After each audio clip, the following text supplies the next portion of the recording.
হৰ হৰ মহাদেৱ। আমি আহিছোঁ আজি পানীগাঁও চাৰিআলিত থকা নগাঁও শিৱ মন্দিৰত। বহুত ভাল লাগে সন্ধিয়া পৰিৱেশটো। মানুহ কম আছিলে সেইদিনা, এয়া চাকি দিলোঁ। যোৱা কথা আছিলে মৃত্যুঞ্জয় মন্দিৰত মৰ্ণিং, কিন্তু হৈ থকা নাছিলে। গ'লোঁ নগাঁও শিৱ মন্দিৰত। মানে ভগৱানে য'ত মিলায় য'ত মাতে তাতেই যোৱা হয় বুলি কয় ন, সেই তেনেকুৱা হৈছে মোৰ লগত। তো যি হয় ভালেই হয়। গৈ পাই প্ৰসাদো পালোঁ। আহি পাই ঘৰত আকৌ পূৰা মিক্সাৰ বনাই আছে। আমি আনিছোঁ চিঙৰা আৰু আলু চপ। মইতো আলু চপ নাখাওঁ, 3টা আনিছোঁ সেইটো কাৰণে। আৰু চিঙৰা আনিছোঁ গৰম গৰম।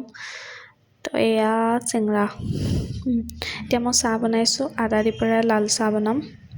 সি একদম পাকে পাকে আহি মানে খায়ে আছে সি।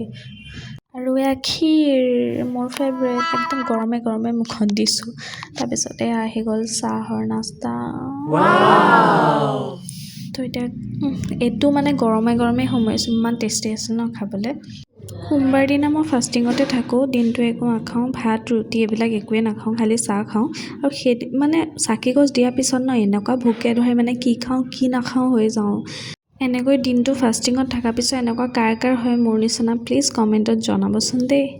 আৰু মোৰ চেনেলটো ছাবস্ক্ৰাইব কৰি দিব গাইজ। আৰু এয়া ডিনাৰত আছিল নিৰামিষে খাওঁ আৰু ৰাতি, সোমবাৰেতো দিনত বৰতে আছে। আৰু এয়া চিকেন খোৱা মানে আঁতৰত বহিছে দেই। তো আজিলৈ বাই বাই।